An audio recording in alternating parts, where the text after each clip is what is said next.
Hello, guys. It is Nerdquest Podcast, episode 6. Yeah, we got 6 podcasts going on right now. We've almost made it. On today's episode, it's just the two of us. It's just me, Jacob, and Josh, a.k.a. Zorgulon, Destroyer of Worlds. So technically 3 people with his third personality. What? Anyway, yeah, it's no guests. Just Josh and I. It's just the two of us. I'm going to stop singing. Anyway. You get to hear our lovely voices all day. Yep. On today's episode, we discuss what makes a good character. This was such a difficult one.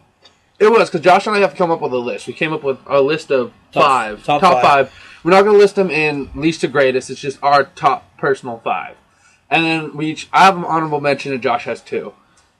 And we came up with a list of qualities. A list of qualities of what makes a good, well-rounded character. Mm-hmm. And what are those qualities, Josh? Well, one is in the game, doesn't get in the way. Yes. Like, I don't know if any of you played Fable. Fable 2 and Fable 3, really. The dog, they try to make you love the dog, and all it does is get in the way and point out treasure during a fight. Now, this is specifically pointed at NPC. And for those who don't know what NPC are, they're non-playable characters. But if you don't know that... why are you listening to this podcast? Yeah. Go learn stuff. The ability to emotionally connect with the player. Yeah, you need to be able to be considered a good character. You need to be the people playing it need to be able to connect and feel like they would want to know this person in real life. Right. And this is someone they would want to get to know in real life. And you would care about. Yeah. I'll talk about that one later. What else, Josh? Last one is character development. Character development. They can't be a flat 2D character. They need to have depth. And they need to be able... They need to have multiple sides of them. I'm a little bit hypocritical with one of mine, but I'll explain that away as well. It's fine. But, yeah, it's just... That's what it comes down to. Is it needs to be a character who just, like... You may or may not like the character. Yeah. But you can tell if they're a good character, a well-made, well-rounded character. Yeah, it comes down to the thing that, like, you may be going against popular opinion, or you may have the unpopular opinion of saying... This is a good character, but doesn't change the fact that, yeah, this character has all those qualities, and just because they're not the most popular doesn't mean that they're not a bad character. Basically, you can love who you want to love. Yeah. So we came up with our list of 5. Josh, you want to kick us off with your top one? Any of y'all played Red Dead Redemption, it's Landon Ricketts. Landon Ricketts. Now, this strikes one from my list, because I had Landon Ricketts on mine, too. Josh and I were trying to make a list of separate where they didn't collide. But Landon Ricketts is just... With how much Josh and I love Red Dead Redemption, you can't leave Landon Ricketts off this. No. Now, Landon Ricketts is an NPC. Yes. He's not a playable character, and he's not in the game a lot. You probably get a good You get about hours. 5 missions with him, I think. And that's easy. For me, it was about 2.5, 3 hours. Yeah. And what makes Landon such a good character really comes down to, for me, is how I can connect with him. Yeah, same here. Because I love the Wild West era. If I could choose to live in any era besides this one, it would be the Wild West. Yeah. And Landon personifies what the Old West was. When it first came to fruition and people started going out west and gold digging and claiming land, he personifies basically all that. And what it took to survive and thrive in that kind of environment. And he definitely did. Mm-hmm. Well, yeah, I was going to bring up that it mentions at the beginning of Red Dead that this is kind of the dying era of the cowboy. Yeah. And then you meet this old, grizzled gunslinger who is, you see Marston as the new age, and then there's Landon as the old guard. And what made me love Landon is in about the first 5 seconds you meet him, fell in love with him. Oh, yeah. Immediately. Like, he was that well developed. He really was. And he was that well-rounded to the point where you needed 5 seconds with him, and you already could tell, like, this is going to be a great character who you're going to love. Not to mention, I mean, it was, I was actually really surprised to run into a character I loved this much in Red Dead. Because it's a Rockstar game. And if you know Rockstar games and you play Rockstar games, you know Rockstar doesn't spend a lot of time on character development or not usually. I mean, there are a few exceptions, but Thinking of Grand Theft Auto, Nico maybe, but that's saying something because I love Grand Theft Auto 4. I play it to this day still, and but I can't really connect with Nico, and I'm not like. It's not like you can kind of connect with them, but not like you can with Landon Ricketts. Exactly, and I think it just goes to show you how good Red Dead is, because the fact that Niko Bellic is the star of Rockstar's flagship game series. When you hear Rockstar, you think Grand Theft Auto, the Grand Theft Auto series. Nico's one of the lead characters. Landon Ricketts, supporting character who you can't play. Yeah. And he shows up like once. That says something about him. Yeah. That says something just about the character that Landon Ricketts is. Quick aside, one of the most heartbreaking moments in Red Dead was just after I had bought Undead Nightmare. I went on to the lobby in multiplayer, and one of the things that you can get was Zombie Ricketts as a character. I was just like, oh. One of my... we're going to spoil this because Red Dead's been out since I've been... since the Statute of Limitations is kind of... Yeah. Because it's been about 3 years since it came out, I think. At least. Another heartbreaking moment was after you beat the main storyline of Red Dead, you become Jack Marston, who is John's son. We won't get into that. But... neither of us like Jack very much. Throughout Red Dead Redemption, you can buy newspapers, and you can read up on current events that are going on. And it's funny because you read through it and you read the stories of what's going on in the newspaper and you're like, oh, I was part of that mission, that was a good mission, that was a good mission. And then on the far right side of the newspaper in Red Dead, they have a short column where it talks about its announcements. It's like deaths, marriages, stuff like that. Yeah. I'm gonna get feely about this because this hit a chord, but the first newspaper you buy with Jack, it mentions that the last gunslinger of the Old West, Landon Ricketts, passed away. But the best part about it is it says he passed away peacefully. Yeah. In his little town, Escalara. Yeah, and it's the little things. It really is. Yeah, and Landon Ricketts' story, I could go on almost a whole podcast about Landon Ricketts on it himself, which is why he's up there on the list. Yeah. You've learned about his trials and tribulations and his, I wouldn't say mistakes, but not necessarily the best choices he made. Right. And what makes Landon Ricketts so good is that he accepts that, he was a bad guy. And he made mistakes in his younger life. But as he got older and matured, he worked to fix those and redeem himself. And that's his whole character that you see in Red Dead is the good side of Landon Ricketts, who's redeeming himself and he's doing good. I would consider him a vigilante. He's kind of the sheriff of Escalara. He's the unofficial sheriff. Yeah, everybody looks to him for protection. He is the law in that town. Basically, yes. You walk in and you know not to mess around in Escalara because there's this Landon Ricketts. Yeah. All right. So before we go too much longer, who was your first character on the list besides Landon? Reznov from World at War. I love the character Reznov. He was easily one of the best characters. If I could choose, I would have played World at War entirely as Reznov. Oh yeah, I loved his storyline, and it came down. He's a Landon Ricketts type of character, I guess you could say. Yeah, he kind of is. And the fact that he didn't really have a troubled past where he was a bad guy, but it's the fact that he wants everyone to be safe. He's a protector. He wants the same thing Landon Ricketts did. He only wants peace. He wants peace. He wants peace for his country. He wants and not just for his country. He wants peace for everyone. Yes. And he wants to get rid of this evil that's destroying everything and causing mass mayhem and causing mass hell. And it's just a good... He's just a good guy. I mean, you think, he's a good guy. No, this guy's like... No, it's been a while since I played World at War, and I might get kicked out on this one. He's an NPC. Yeah. Yes. Reznov is an NPC. Yeah. Private Dmitri, don't remember, is the player. But basically, Reznov, if you want to relate it to anything, Reznov is your Obi-Wan. Yeah. He's your voice. He's kind of like your voice of reason. Things from Black Ops about Reznov. Just one, Dmitri died. Yes. And you got to see that, and that was horrible. But the big thing is, he meets this guy in the Gulag, Reznov. He's like, oh, okay, let's do mass breakout. Why? Because I need to help you get free. But what you learn at the end of World at War is that it's a total Fight Club complex where you think Reznov is his character, and you find out your main character is basically Schizo, and Reznov is your character. He thinks he's Reznov, and he's not. Heartbreaking. It's heartbreaking.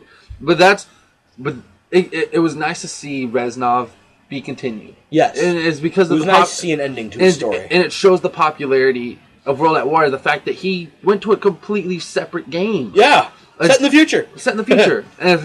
And yeah, it just comes down to the fact that Reznov was a likable character. And it's someone I could connect with. Because if you think about it, whenever terror breaks out and something bad happens, what's your first instinct that you want? You want everyone to be safe. You want peace. You want it to end, and you want to do what you can.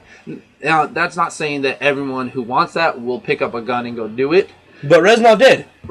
But I think everybody has a little bit of that personality in them where they want to do something to help, and they want to make sure that they can do whatever they can. Yeah. All right. Josh, what's on your next list? My next character would be...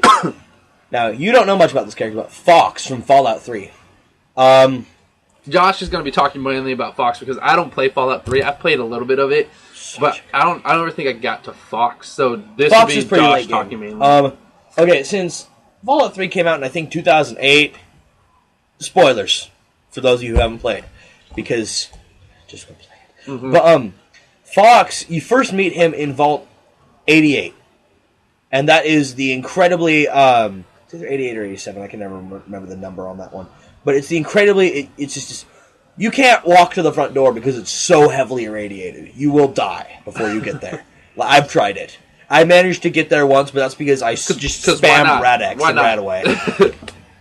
And, but you get there, and then you find out, tight corridors, it's just like the Vault 101 at home, except for there are tons of super mutants in there. And finding those guys in, I guess the open city would be bad enough, but in, this is, close CQB quarters. All the way. Now, I play Fallout enough to know where, when shit hits the fan with these characters, it's hard to kill them, and I would rather fight them in a larger atmosphere. Where you can run away. One you can run away, but one you can find cover. Yeah. You find them in a tight corridor where there's no cover, you're pretty much fucked. Done. Yeah, in fact, there was a sink that saved my life just because I would go and literally just drink out of it until I healed up. But anyway, then later you find a bunch of rooms with these thick windows that you can see into, and they're different experiments. Uh-huh. One of them, you see a super mutant in there. First time I saw him, he was actually sitting at a terminal, which I thought was weird because super mutants are not renowned for their intellect. Yes. And then he kind of sees me, stands up, goes to the window, and says, "Let me out." And I'm thinking, no! No! But no. I was intrigued because, he used a full sentence with proper syntax. But from the super mutants who normally go, "Found you!" Yeah. Super mutants are the equivalent to, Neanderthals. Yeah. But, so, he told me his story, actually, as I learned later through various other sources, Fox is actually female. Was when she was human. Okay. But, anyway, you learn the story, and this being, I refer to Fox as a him now, but took the name of Fox because he learned about Guy Fawkes. Oh, wow. And he kind of has that mentality. So is his name spelled like Guy Fawkes? Yes. Okay, so when you said Fox, at first F-O-X. I was thinking F-O-X, yeah, no. F-A-W-K-E-S. Yeah. Yes. So his name is Fox because he named himself after Guy Fawkes. For those who don't know who Guy Fawkes is, do you know the backstory of Guy Fawkes? He was part of the gunpowder plot, blow up Parliament so that the Catholic Church could rule England again. Yep, and if you've seen V for Vendetta, it's his face that's the mask that everyone wears. Right, that is V. And it's V, and he's the face of the revolution, basically. Yeah, which is a big, Guy Fawkes thing. Yes. And Fox kind of has that mentality of himself, and you let him out, and he says, "Thank you, I will pay you back later," and runs off. I was like, okay, that was weird. What the fuck? Go on, you get captured by the Enclave later, get taken to a lab, and who saves you? Yeah, Fox. Except for, all you see is because you're in a room, and all you see is all of a sudden there's a little green dot on your radar, and tons of little red ones, which would be the Enclave, And they just start dropping like that. So I'm like, what? And so I'm like, oh, there's a door here. And then as I get to the door, Fox opens it holding a Gatling laser. I'm just like, my hero. Huh? And see, you have to have very good karma. Essentially, you turn into Princess Peach here. You're like, oh, my hero. Basically, yeah. And then, Fox and I just kind of gallivanted across the wasteland. Him with his Gatling laser and me with whatever I didn't need. And he comes to save you because he owes you a debt. Yes. And because it's the right thing to do. He says that, actually. And he can go in and defuse the nuclear reactor at the end of the main mission if you have broken steel. But if not, he'll say, no, I won't do it. This is your fight. Oh, wow. So you can essentially not have Fox as a... Oh, yeah. You can. Okay. Yeah, it's totally choice. Or if you're an evil character, you will never get him. Yeah. But which is funny because my morals in life transfer to games. I can never be a bad character. Oh, I can never bring myself to do wrong things. Oh, it makes me feel bad. Actually, Fallout in particular has me go from pure evil to completely good. Nice. Yeah, and actually, it kind of reminds me of Landon Ricketts' story. But anyway, we're going to reference Ricketts so many times in this podcast. I can feel it. We're going to. But I mean, Fox, it actually brings into a point religion for him. Yeah, he's Taoist. Okay, or almost Buddhist Taoist. He's got a mix of those two. And it's just, the amount of depth put into this character is incredible. I love this character so much. Nice. Your next character? My next character down, I'm going to skip, and I'm going to go to the one below him because... Was that Landon? No. I'm not going to give away who it is, but you can look. It's... Oh, right. But my next character is, it's going to be Sora from the Kingdom Hearts series. And Josh is giving me shit because it's technically a JRPG.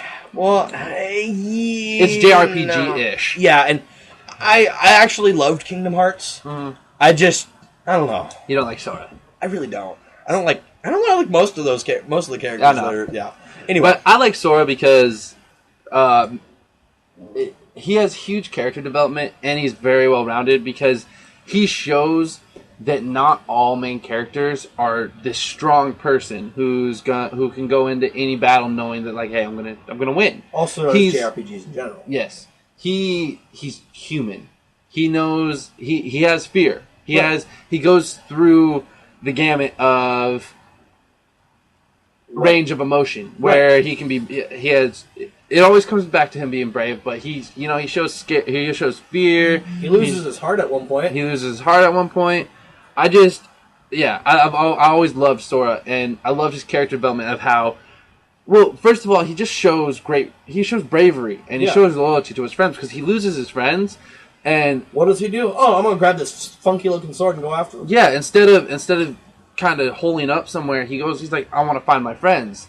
And so he goes off looking for him. And that's the first part of Kingdom Hearts. Is Sora just wanting to find his friends. And that's his main... He can care less about anything else. His main mission is to find his friends. And then he finds out what's going on. As the games progress and he finds out what's going on in other worlds, and he finds out more about the Heartless and all the bad guys, it becomes more of, one, finding his friends, but two, he finds out that, okay, this is my duty. And it's not only just about finding my friends, it's about ridding this evil. And... not just protecting who I love, but protecting everyone, and getting rid of it all. And that's kind of got a theme going.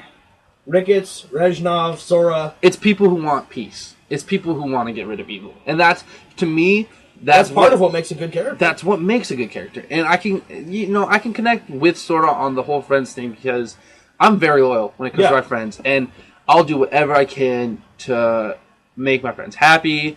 It even comes down to the point where I would easily die for my friends. I would take a bullet for my friends, and just so they can stay safe. And Sora resonates for me in that aspect is because he would die for Kairi. He would die for Riku. He would even it comes to the point where he would die for Donald and Goofy. And you wouldn't die for Donald. No, Donald's a little bitch who keeps dying in the games. But I digress. Anyway, but no, he's. Yeah, and that just becomes part of his development, is the fact that he learns that, as long as his friends are safe, he'll sacrifice his happiness and his well-being so his friends can survive and live on.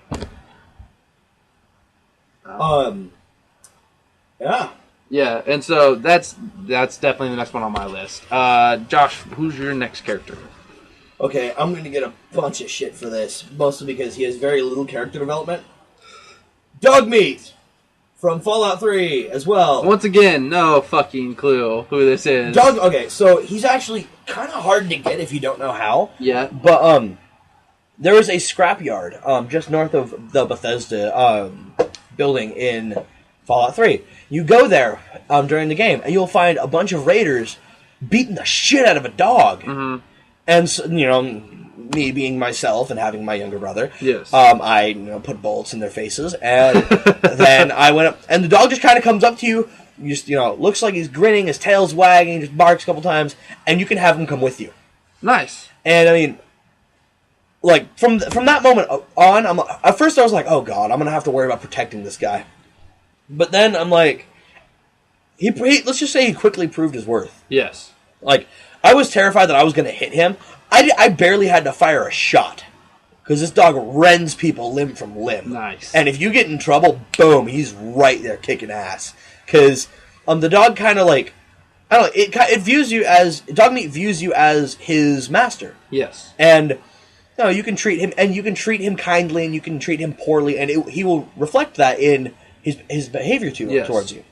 But I will never, and like, most of his character development, I guess, comes during the game because he goes with you and he defends you. But I mean, I guess just someone who is some being like Dogmeat who's just completely selfless just kind of resonates with me. And he's a dog. Dogs are awesome. Dogs are man's best friend.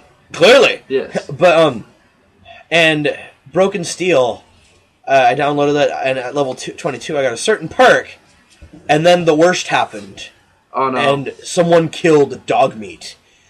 I went ape shit. If I know anything about Josh going ape shit, it's because whenever we play Injustice, I decided to be Damian Wayne, and he plays Nightwing. I can't touch Josh. Josh goes into this weird beast mode. It's like a Zen stage. Like he doesn't reach it with any other character, but for some reason, when I'm Damian Wayne and he's Nightwing, I can't touch Josh, and Josh he hasn't perfected me on against Damian Wayne. I'll get hit every once in a while, but it's just never a close contest. I think I beat him once with Damian Wayne, and I got lucky. Yeah, so basically it's like that, but with Fallout 3. And then after I got out of battle, this little note popped up because I picked this perk, and it says, "Dogmeat's puppies will be awaiting you at Vault 101." Oh. So I went back to Vault 101, and right out there on that rocky outcropping is a Dogmeat puppy. I'm just like, I will take care of you forever. The feels, and then he died. And then actually, you know what? It's a constant spawn. Is it? Nice. Yeah, they put it in there because the fans loved Dogmeat so much. Wow. And see, that just goes to show you about NPCs and how much they can connect to a player. And so it goes along the lines of kind of like Reznov, where their popularity will grow to the point where they have to do something. The developers will notice it and they're like, all right, we got to do something. And so that's why Reznov was such a big key component in Black Ops. Yeah. And why Dogmeat has the puppies perk. Yep. And if you don't have it, you're a terrible person. There's people who love Dogmeat and then people who are wrong. Yeah, exactly. All right, your next character? My next character will be Ezio Auditore da Firenze. All right. From the Assassin's Creed series. And I love... It's hard not to have Ezio on this because his character development spans 3 damn games. Yeah, right. And so when it comes to Assassin's Creed, like he's the character everyone really loves. I love Altair. Altair is probably my favorite assassin. He's awesome. He's amazing. But when it comes to character development, well-rounded, and all the aspects we list of what makes a good character, Ezio hits all of them. Oh yeah, and especially not getting in the way. Yeah, especially not getting in the way. But it's awesome to see his development of how he becomes an assassin for revenge, but he learns that's not what being an assassin is about. But it's understandable why he wants revenge since his whole family was killed, brutally murdered, except for his mom and sister. I kind of view it as he goes from like an angry little kid to a man who understands that it's loftier not just ideals. Yeah, it's not about revenge. It's about the fight. It's about the fight, and it's about, as with the rest of my characters, it's about getting rid of that evil, and not just wanting just the people he loves to be safe. Are you sure Captain America's not going to be on this list for you? Captain America's not a good video game. Alright? He's a good character, but we're talking video game characters here, alright? So that would be a yes if he was a primary video game character. Yeah, probably. But anyway, no, Ezio's storyline is just overall great. Yeah, and it he's is. just overall a great character, and he becomes a person everyone can love, and everyone can connect with, and it's just... Yeah, so that I don't have much to say about Ezio other than that. Other than he's kind of a god. He's kind of, in my eyes, he's kind of a god. He's definitely a huge badass. Oh, yeah. And he's a ladies' man, which is awesome. Which is hilarious. It's awesome. It is hilarious to see him and do his work. He's very James Bondish when it comes to He really is. Yes. My next character, I gotta roll with Alan Wake. Alan Wake. Now, Josh mentioned before, before this podcast started, we probably spent close to a half hour. Oh, Lord. Coming up with these lists, and we all got stuck on our fifth one, and who we could have for our fifth character. And I finally... Huh? This is my fourth. This is your fourth. Uh-huh. But you had 4 characters already listed before you came up with Alan Wake. Right. Once I came up with Alan Wake, I had to restructure my list. Yeah. Because I just threw it out. I just threw it out at random because we were going back and forth with just throwing out characters. Right. And we would kind of give it a yay or nay and stuff like that. And then we don't necessarily like the Alan Wake game. It's not a huge, very popular game with us. We don't like horror movies, and Alan Wake is basically a horror movie, but interactive, so it's even worse. Yeah. But just like we said, it's not about how good the game is or how popular it is. It's about the character. And you can't deny that Alan Wake is a very well-rounded, great developed character. Yeah, and he has some similarities with Sora there. Yes, he does. He starts this whole madcap adventure. Although I would say that he probably shows a little more bravery than Sora. Yes, in aspects he does. Because he also has a little more powerful incentive than his friends. It's his wife he's going after. Yep. And then I have to fight these hordes of darkness that possess people and can only be hurt by a combination of flashlight and good old-fashioned bullets. Yep. I did not actually play this game. My younger brother did, and he beat it in 8 hours, which was crazy. It's not, and that comes to the whole it not being technically a really good game. Actually, it's a fantastic game. It is. Oh yeah. I played probably through half of it. You played BioShock Infinite, right? Yes. It's that level and worse of mindfuckery. Oh shit. Okay then. Yeah. Yeah. It probably is a good game. I played through half of it, but I was kind of running through it. So. It's told like a novel. All right. Which we love novels. Yes, Josh and I are big book nerds. Yes. He's tenacious. He's brave. He's basically a folk hero. Yes. And he's relatable because he's one guy, trying to take a vacation with his wife, and then shit starts hitting the fan. He's that average Joe. Yeah, he really is. He personifies what happens when that fight or flight response. Yeah. Or even humans are even then it's not. I wouldn't say fight or flight as much. I mean, some people might, but I would say it's more like when humans are pushed to their limit. Yes. There's a certain point where you're pushed up against the wall and you're going to fight back. Yes. That's Alan Wake. It's what happens when you get cornered. Yes. And the decision of what are you going to do next or how are you going to get out of it. And it also touches of what happens what would you do if a family member of yours was kidnapped or taken away from you? Oh yeah. And what lengths see the movie Taken. Yes. What lengths would you go to get that person back? Also, I gotta say, Alan Wake probably has balls of titanium. Yes. Because you learn early on that the pages you can pick up pages that actually tell the future of what's about to happen. Oh Jesus. One of the first, and actually it's really cool. Pick up the pages, goes to the page so you can read it, and he's reading it as well out loud. Mm-hmm. One of the first sentences, I heard the chainsaw, and I'm like, nope. So done. Yeah, just go fuck this game. And all of the nope. But for those of you that know anything about my younger brother, his reflexes are like a cat. Yes. So he heard a chainsaw in the game, turns around, locks on with a flashlight. You could see him doing it, couldn't you? Yeah, I could actually. I could. But so yeah, that's why I love Alan Wake, because he's willing to, even when he knows what's about to happen and how terrifying it's going to be and how deadly it's going to be, he's going to go forward with nothing but a 6-shooter and a flashlight and beat the shit out of it. Yeah. Or attempt to, or die trying. Now, my next person is very Alan Wake-ish, too, and along the lines of the lengths you go to and what you will do when your family and the ones you love are taken away from you. And that is John Marston. Oh, yeah. Of Red Dead Redemption. Now, Red Dead Redemption is just overall one of my favorite games. Oh, yeah, it's a fantastic game, that's why. And it's the fact, I think why I love it so much is, one, it's a Rockstar game, but two, it's a beautifully well-crafted Rockstar game when it comes to story and characters. Normally with Rockstar games, you don't have a lot of character development, and it's all about going around and just, fucking shit up. And, blowing up cars and starting rampages and stealing a tank. I mean, just think Grand Theft Auto, and that's Rockstar. L.A. Noire, we talked about this. Mm-hmm. It was their attempt at a different type of game. It's a good game. It really is a great game. It's got a great story, but when it comes to characters and character development, Cole Phelps is like a robot. The way I describe Cole Phelps is he's vanilla. Yeah. He's not. There's nothing about him that's very exciting. He's your stereotypical good guy. He's straight laced. He doesn't stray from the path of good. He won't do anything bad to get to his main objective. He's bland. Not only that. He's by the book, I think, is the big thing for him. Yes. He's not willing to break any rules about it. He's not. But John Marston, on the other hand, breaks all the rules. John Marston breaks all the rules. And the reason why it's called Red Dead Redemption is because he's redeeming himself also, much like Landon Ricketts. Yeah. And he's just, like Alan Wake, it just comes down to, what are you going to do when your family's taken away? And what lengths will you go to save them and bring them back? And well, if you're John Marston, it's kick everybody's ass until you get them back. It's shoot first, ask questions later. No, it's shoot first, ask questions never.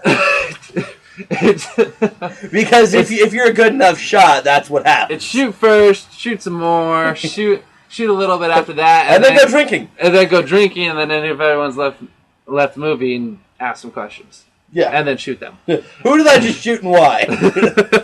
Who cares? It's gonna get my wife and child back. Yeah. But yeah, John Marston, he's an outlaw gone good. Which is kind of a weird concept. Really weird concept, seeing how it normally goes the other way. Mm-hmm. But when it comes to most outlaws, they don't have a family.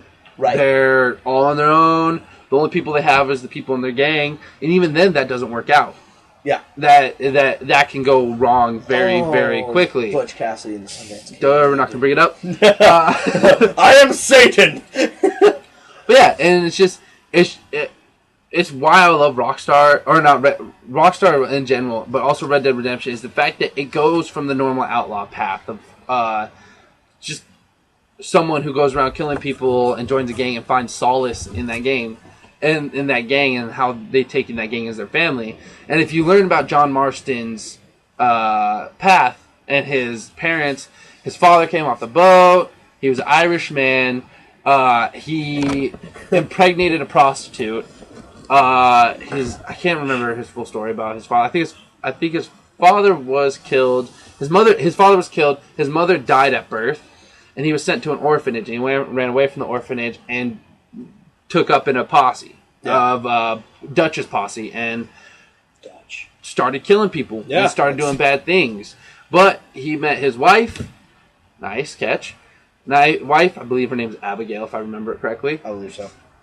And it's kind of funny because what you learn about his wife is that she was also a prostitute. If you're in the Old West and you're a female, sorry, but chances are you're probably a prostitute. Unless you're Bonnie McFarlane. Yes, who is a badass. I shipped her and John Marston so hard. But then you remember John was married. Anyway, but yeah, it's all about John just doing whatever he can, and it brings up his outlaw roots.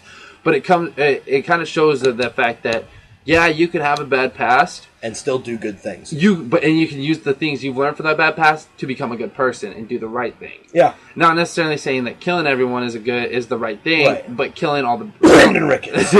killing all the wrong people is the right thing. Is the right thing to save your family.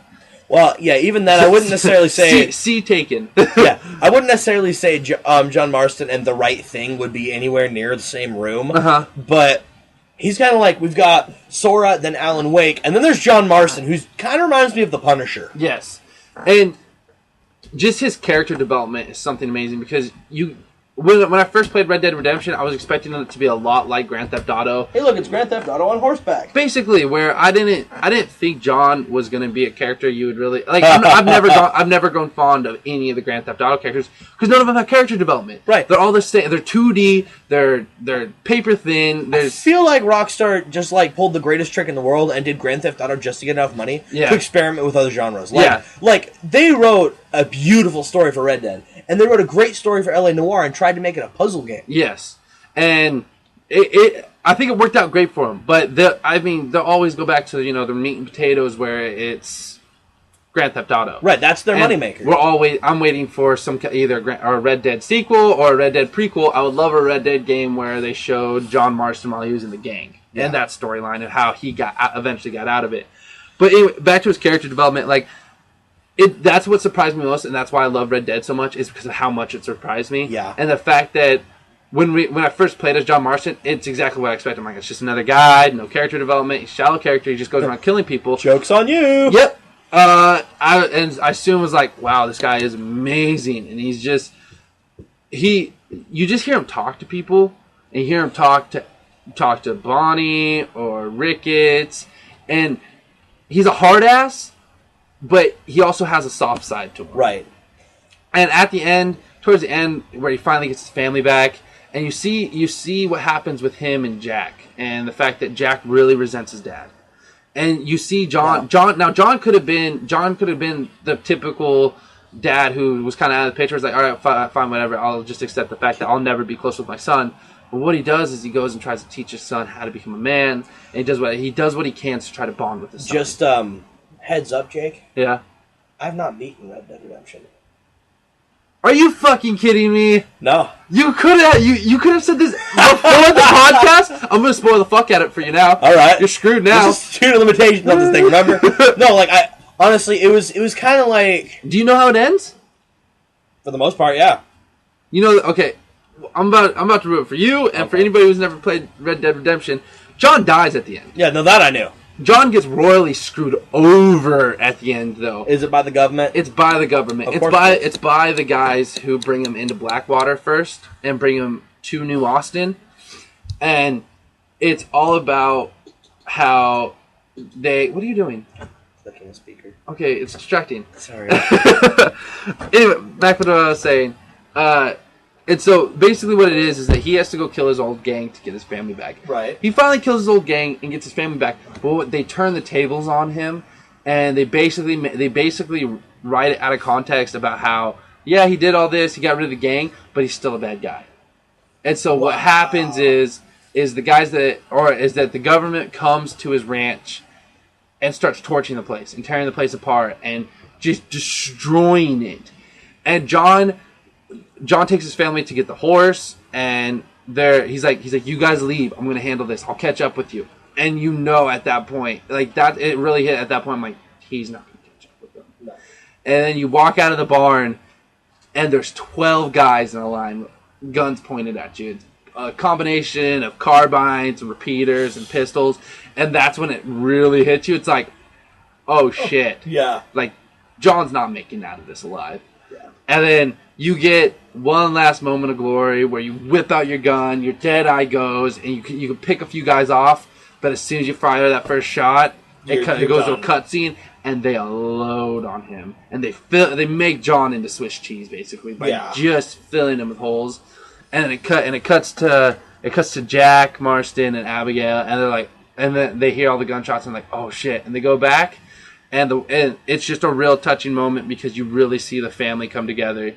and you see that last fleeting moment of the fact that, you know, John Marston's not the bad guy who he used to be. He is that loving character who wanted the best for his family, and he wanted the best for his wife and his kid, and he really was doing everything he can to stay out of the outlaw business and become just a humble farmer and rancher.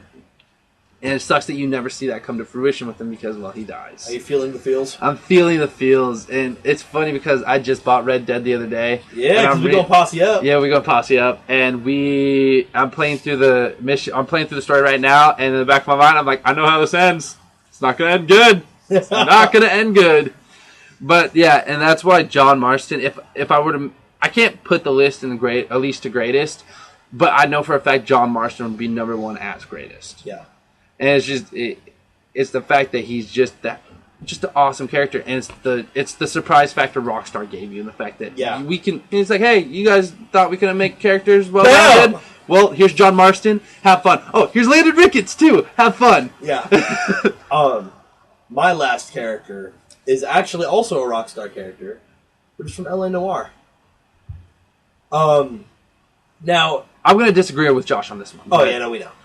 Rusty Galloway. Rusty Galloway, another NPC. This is kind of full of this is full of NPCs. They can do more with NPCs than they can with player characters. Can. But like with Rusty, now you don't really like Rusty. I hate him. Well, he's misogynistic. He's a jackass. He's a drunk, and he cares. He doesn't. He says in almost every case, he's like, he doesn't care about the case. All he cares about is going home and having a drink. And he's like, oh, this guy seems guilty. He must be guilty, and so let's just arrest him and go knock back a few. Well, I also kind of feel it because as you go through the story with him, you learn that he's been through 3 divorces. Yes, and they were all, as I learned from a different source later, they were all instituted by his wife. Okay. So it kind of explains a little bit of his misogyny and a little bit of his alcoholism. Yes. And I mean, he's just a jackass anyway, but more so than any other partner in the game, I grew attached to him because, I mean, yeah, he's a little bit of a jackass. I think you spent the most time with him, too. But he's a little bit of a jackass, but, I kind of felt for the guy. I could understand what he was going through. Uh-huh. And also, you had the whole... He mentions at one point that, Cole, you're the new face of the department. You care about what why the perp does what he does. Yeah. I'm just here to bring the hammer down on him. Okay. And, I mean, he does his job well. He's not afraid to cut corners if he needs to. He's not afraid to break some of the rules, as long as he doesn't, flat out kill. I wouldn't say he breaks the rules, but he bends them. He's real good at weaseling out. He makes them very flexible. Not as good as Cole's next partner, who I... loved/hated, but I hated that guy. He was a dick. I don't know if that was Cole. I think that was 2 partners away for Cole. I can't remember. It's been a while since it was Vice. Yeah, his vice partner. It was his vice partner. Yeah. Anyway, back to Rusty.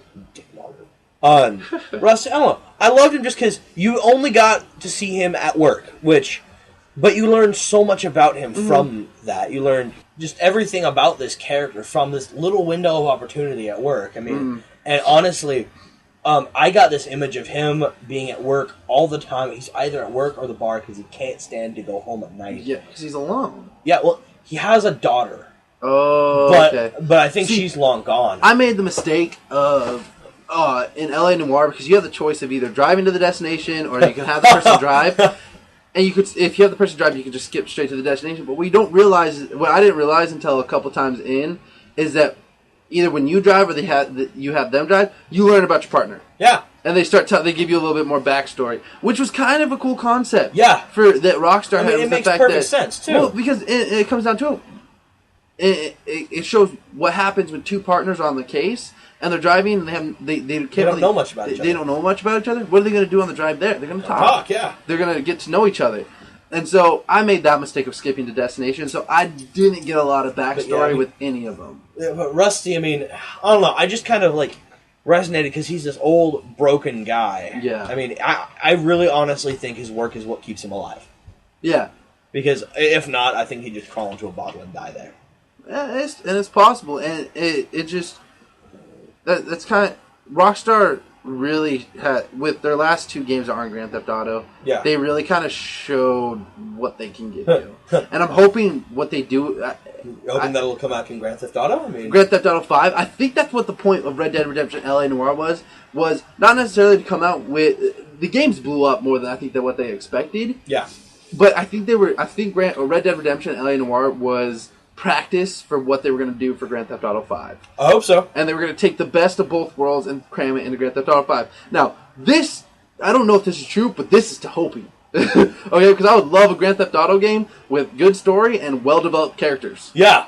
And although I think that'd be kind of harder to do because the whole point of being able to do that is that you are basically a good guy in Red Dead and in LA Noire.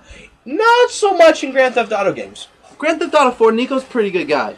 He's just, steals a tank and runs over people. Well, you can always do that, but he has a John Marston-like personality where he goes to this land but he wants to find freedom and he wants to find the easy, peaceful life, and then he finds out his cousin is in trouble with all these loan sharks and stuff like that. Yeah. And so his cousin. Now he's a good character, and he goes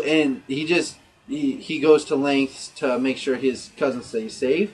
The only reason why he's not on my list is because he's not well developed. He's the same person throughout the whole game. He's a good character, but there are better.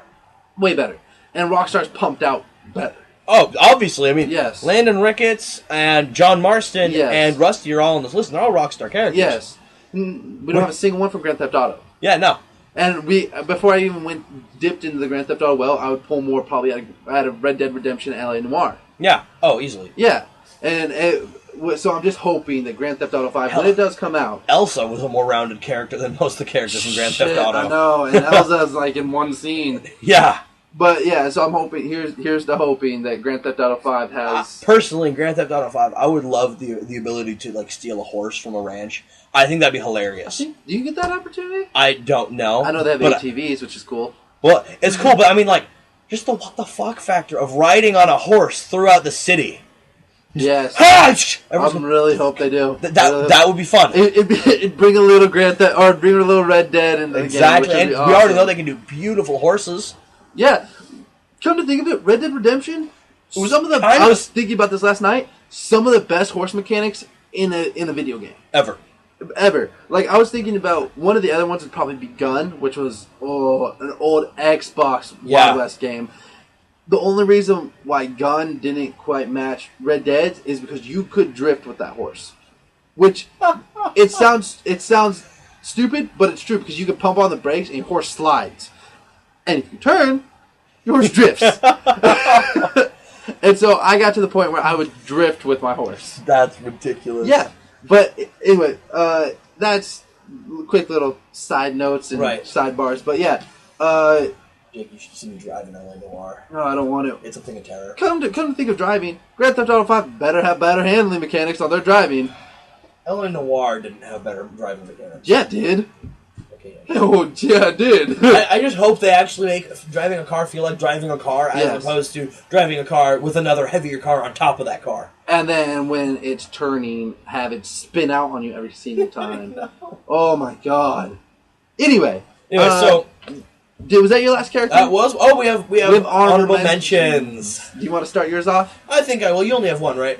I only have one. Yeah, I have two. Ironically, both of mine are from the same type of genre. Stealth? Yes. But they're from different nationalities.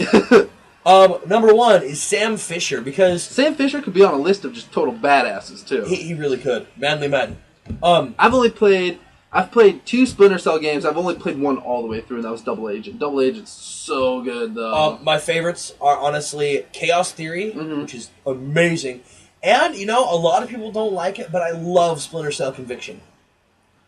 Partially, that has some of the most character development for Sam in it. Okay.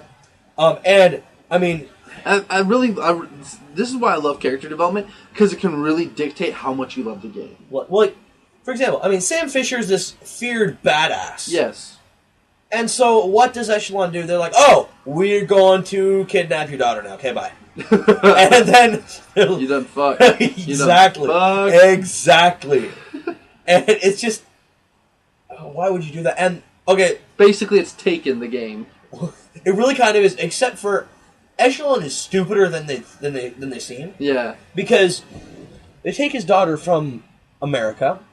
Sam Fisher is in Paris, trying to lay low. What do? They go, oh, well, he's going to find out eventually. Let's go try to kill him. He had no idea they had kidnapped his daughter, so they went, try to kill him.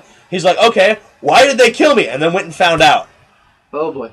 It's like, you people are so... for being smart people, you are stupid. Yeah. And then, well, they were stupid for kidnapping his daughter anyway. And then Sam Fisher lays the smackdown on them. On the candy ass. Yeah, on the stupid candy ass. But, I mean, he's just, I don't know, he's brave, he's intelligent, but that doesn't come through a whole lot.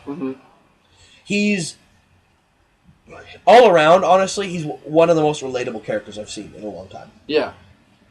Alright, yeah. Like I said, I've only played a couple, but even in most Splinter Cell games, Sam Fisher has some pretty damn good character development. Yeah. And he has good connectability where you can relate to him and all that, and he's in depth. Yeah, he's a character that like I said, he has depth. He's not a shallow character where you're just like, okay, it's Sam Fisher, he's just going to kill people. Yeah, exactly. He has reasons. Yeah. Because reasons. No one will be surprised by my honorable mention, and it's an NPC. Huh. I wonder, is it from a Japanese game? Oh, it is. And does the game have the words "final" in it? Yes, and fantasy. Oh, is it more than 9 but less than 11? Oh, you mean Final Fantasy X? Oh yeah. Yes, Josh, it is Final Fantasy X, and it is Jekt. Oh. What? Nothing. Okay. As soon as we started this, I knew Jekt was going to come into it. Yes. Surprisingly, Jekt doesn't crack my top 5, but he gets a good mention. I was surprised about that. Because you just from the way Titus tells the story about Jekt and how horrible a father was, how much of a dick his dad was, you automatically hate the guy. Yeah. And you're just like, well, this guy's a douche. Why do we keep talking about it? And then you start finding Jekt orbs. And you start learning more about Jekt. And you start learning and Aaron too. Yeah. And you get some stories from Yuna. Jekt wasn't always a bad guy. Jekt was kind of a badass. Jekt is a badass. And he turns out to be a great person. Yeah. And, yeah, he made mistakes about being kind of a bad father, but when it came down to it, he still was a great person. And he went he went on the pilgrimage with Auron and, oh my god, I can't believe I'm forgetting the guy's name. Kumari? No, not Kumari. It was Yuna's dad. The one dude. Yes, that one dude. You learn that Jekt's a great guy. He has a great personality, and he's a caring person. He's just made some mistakes. Yeah. But at the end, everyone loves him. And Titus even comes around to loving him. And Titus absolutely hates his father in the beginning of the game. I would like to point out to people that Jake has a little bit of a biased opinion here. I mean, for a while his Tumblr name was Assassin Reject. It wasn't spelled incorrectly. It was spelled Assassin and then Reject. Take away the re and you have that's the spelling of this character, Jekt. Yeah. So I noticed and remembered. But yeah, I mean Jekt has always been one of those characters that always has stuck around in my memory for him. Stop it. And it's just Jekt. When Final Fantasy came out, it was really when video games started implementing character development. Yeah. You had some before and throughout other games, but not a whole lot. But it's when it started going from being arcade games to story-based games. And Josh, come on! Sorry. He keeps clicking the speaker and it's distracting. But yeah, and it was really the start of it. And for how new it was to video games, I felt like they really did good with it. And yeah, so Jekt definitely gets an honorable mention. He's not my top 5, but he is a great, well-rounded, good character. Mm-hmm. And my last one is, I'm a little ashamed that it came from a Japanese game, because as a class, I don't usually like Japanese games. In fact, I think this is the only character from a Japanese game. Let your hate flow through you. Come to the dark side! Play JRPGs. No. Anyway, Solid Snake. I mean, arguably every single Metal Gear / Metal Gear Solid game is character development for Snake. Mm-hmm. He's well-rounded, he's relatable, and in Metal Gear Solid 3, he's super pervy. This is another series I haven't played. Sorry, Metal Gear Solid 2, he's super pervy, and it's great, because it's hilarious. Because my friend pointed out to me that, oh look, there are little prompts that come up when we were playing one day. I'm like, oh really? Like, he's talking to this woman who was wearing a dress that did not leave a whole lot to the imagination. And you can just see Snake's like, he's talking to her. See these prompts come up. I'm like, okay, pull it. And it's like, boobs. Just looking at your boobs. Just like, Snake, you're pretty great. I thought it was hilarious. I should play these games. I think I'll like them. Of course, Jake. But all in all, I mean, like, he's relatable. He has defects. I mean, he has flaws. I mean, he's really interested in sex. 2, smokes like a chimney. But, like, I don't know. But all in all, he has reasons for doing what he does. He's kind of, savior of everyone. Mm-hmm. And he's a good guy. He just didn't crack my top 5. Yeah. Which is kind of surprising because I do love the Metal Gear Solid series. But, like we said, he gets a mention because he may not have been the best one in your opinion, but he still made an impact on you. Yes. Now, that's our full list. Yeah, that is. I mean, this podcast, probably our shortest podcast to date. Tell us what your favorite characters are. Yes, please do. Please. You can find us at the Nerdquest Tumblr. The link will be in the description, along with our Facebook page. Please subscribe, join, follow. And you can email us at nerdquestingfornerdquest@gmail.com. Yes, please do.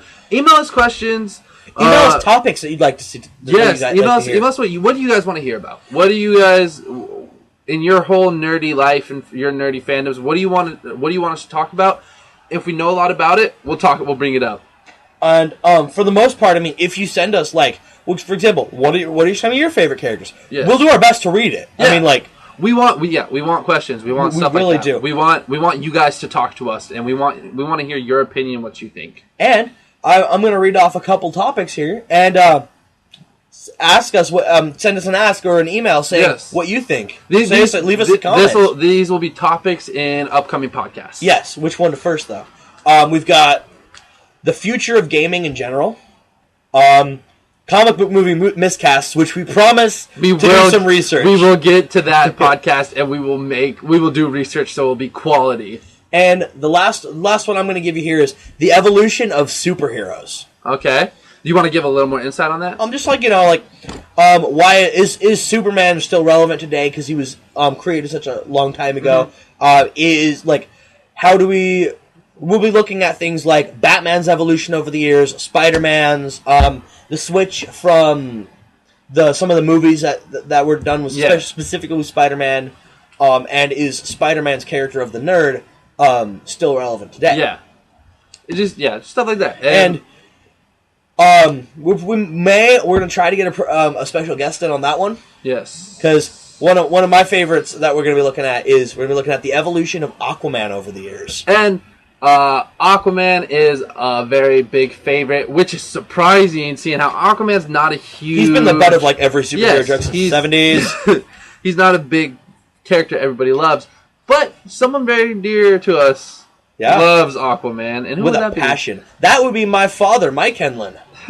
And we will be having him on a podcast. Yeah, he will definitely be on a podcast. We're not sure if it's going to be the next one, but we're hoping. Yes. Here's the hoping. Regardless, send us what you want to hear. Uh-huh. Send us, once again, those topics are comic book movie miscasts, the future of gaming, and the evolution of superheroes. Yeah, we don't have a topic for next week's podcast, but we'll be sure to put it out on the Facebook and the Tumblr when we do come up with it. At least 30 minutes before we record. Yes. And like today. Once again, follow, subscribe, rate. Join, I guess it's more like it's yeah. I'm still stuck with rate. Please leave comments, leave questions, email us. Once again, it's Nerdquest Podcast .tumblr.com. There's dashes in there. We'll get it in the description. We'll put the link to our Facebook page in. Also, subscribe. Get the word out to your friends. Please do. We're pretty much running out of ways to do that. Yeah, we don't know. We're going to have to start selling our bodies for it. Yeah. Jake's going to be a lot better at it than me. Yep. He's a lot prettier. Kind of. Especially down in Louisiana. Once again, Nerdquesting for nerdquest@gmail.com is probably going to be the easiest way to reach us. Yes. Josh has it on his phone, so anytime... anytime we get an email, it'll beep, and I jump up and down excitedly. Yes. We just want more subscribers. We like it when we get subscribers. We love subscribers. We love views. We love views. You. We love questions. We love you, the listeners who are listening to this. And you who is listening to this right this second, we love you the most. Yes, we love you specifically the most. I know we have a few people who do religiously listen to this. So it's very nice. High five. High five.